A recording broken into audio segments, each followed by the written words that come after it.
Good afternoon, shopkeepers and do-it-yourselfers out there. Today we're replacing the coil spring, the upper tower shock mount bracket on this 2005 F350 four-wheel drive. It's blue with silver trim. And got the wheel off of it, got it jacked up, and there's a couple of different ways you can compress them springs. You don't want to use nothing like that unless you want to get yourself hurt, so we'll leave them up there. I don't like these strut spring compressors. It's one of these tools for professionals, it says. I've had that a long time, but rather than have to jack around with jacking up the body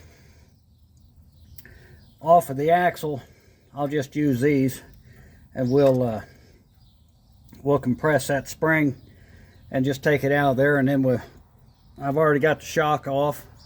We'll cut them rivets off, and this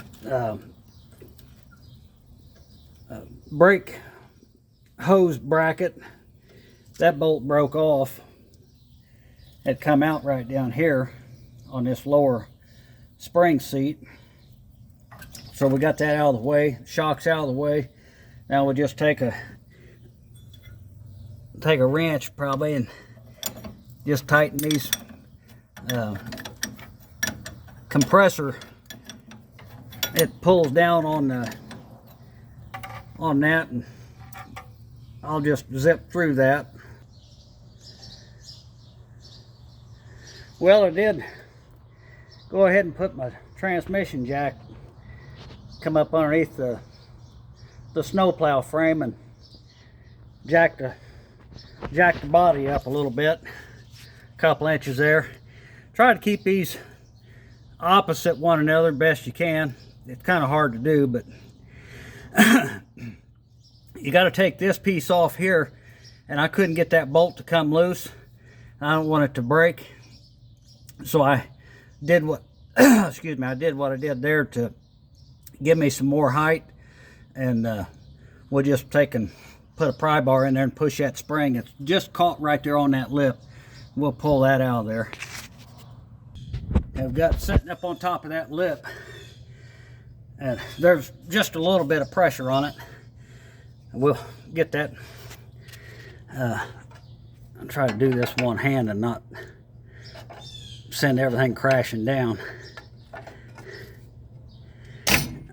Yeah, I can't do it one-handed. Got it out of there. There's a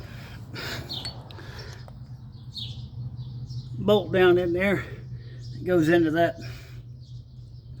front axle. Been all right if that'd come out, but it didn't. So what? So we got 5 rivets to cut there. You gotta make sure everything's off. And the spring bumper, that'll come off with the bracket. We'll have to try and salvage that maybe and put it on the new one. Well, we got that off. There's a rivet here, a rivet there, and this bolt you have to take out. What I did, I loosened that bolt and took this one out because it goes through that bracket, and then I just pried down on it a little bit to create a gap, and I got to push that rivet out and knock those bottom rivets up through the frame. And those bolts that you want to use, they're probably 1/2 inch bolts, but you want to use grade 8. You don't want to use no cheap bolts. They'll work for a while, but they'll rot out. You want to use some good bolts. maybe even metric. I don't know what we're going to use just yet, but then you've got to take your little spring pad off, and that went toward the back. So we'll set that on the spring and set it up in there when we go to put it back together. Now we got the rivets all cleaned out of there, and went ahead and did the right thing and knocked off all of the rust caking and that's building up on there. Not just surface rust, but where it builds up an actual layer and starts separating. So we wouldn't have a problem with it spreading between and snapping the bolts. And then went ahead and rattle canned it, cover that bare metal to slow down the rust. And the spring bumper, this just kind of pulls out of that little bracket. It's got 3 little tangs, and it had like a self-tapping screw, but this wasn't tapped, and so and of course that bolt was kind of junk anyway. So I took a bolt and put in here, and I took a grinder to this bolt and ground off the points on the hex so it's more round, because it has to fit up in that hole there, right there. It has to go up in that hole, and there's the rivet, and there's the hole where that bolt goes through. It doesn't bolt into the frame, it just goes through it. So you have to make sure that the fastener you use will go through that hole in the frame, otherwise it won't mount. But we'll get this set up in there and start getting it bolted. Okay, got it set up in there, and got to remember that you got to go between the frame and this bracket for your sway bar, or I don't know what that is. This crossover steering link, like a stabilizer. Anyway, I used 7/16 grade 8 bolts, 1.25 long. Put a washer on the back side, and self-locking nuts, 7/16 grade 8, and they fit a little bit loose in the frame, but they fit this, the hole in this bracket, snug. And so a metric bolt would be too big or too loose, and 7/16 was just about right. And we got the little rubber nubber stuff back in there, and the bottom 2 bolts are in. We just got to get them tightened up, and we can start getting the spring mounted back in.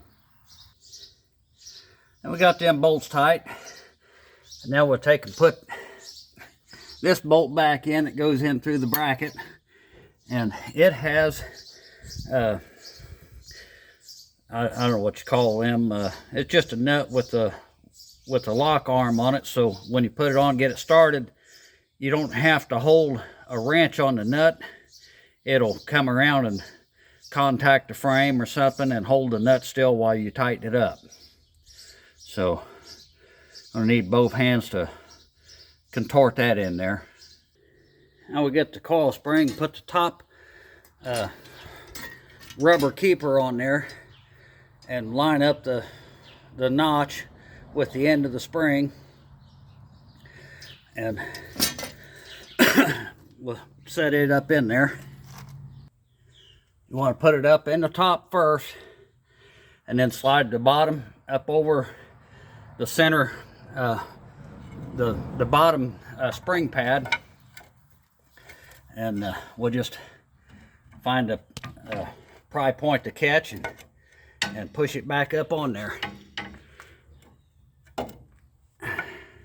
Hang on. Well, I just pushed it back in there with my hands.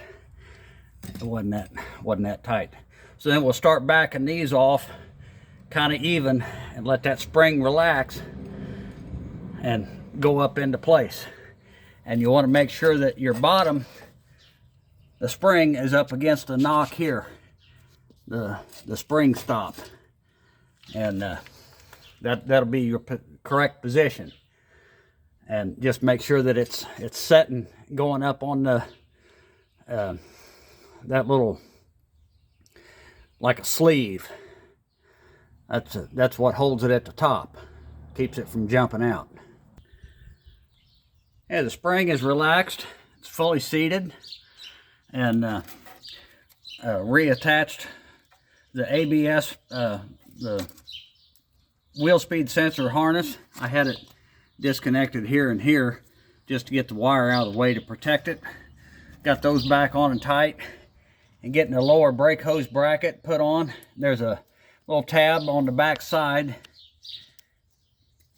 right there on my finger, and it goes in the hole on the back side of that spring seat, and that keeps that from rocking back and forth. And 10mm bolt here. Well, it's not a 10mm bolt, it's a 10mm hex head. The size of the bolt is like a, I don't know what, a 1/4 inch. What would that be, about like a 4mm bolt or something? I don't know, I'm not a metric guy. Anyway, we'll get that tightened up and get a bolt back up here to hold that. Now, same deal with the bolt on this. It was jacked up, that holds this brake hose mount bracket onto the spring mount.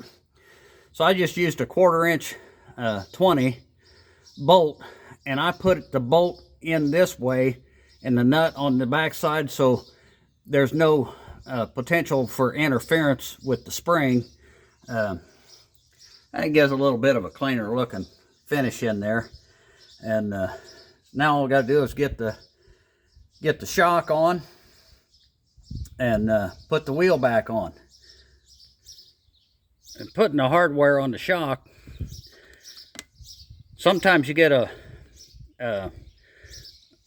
shock that has two different style washers. One of them has got a bigger hole.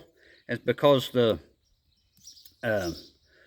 stud on the shock has got a shoulder on it, and the smaller hole won't fit over it, but these are the same size. And when you put the rubber on,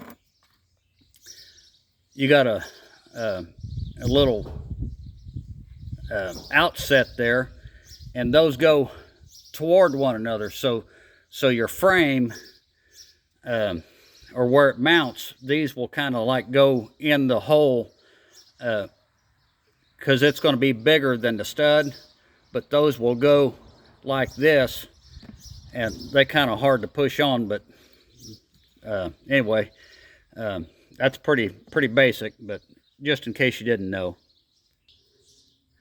When you're mounting that shock, put it up in there, and then you gotta force the bottom half of the shock, the cylinder, up onto the ram, so you can get the bottom of the shock into its seat. And then you push this bolt in there. Don't push it in all the way, because this one has got one of those tab welded nuts, and it goes on like this through the bottom. You get it up there in position,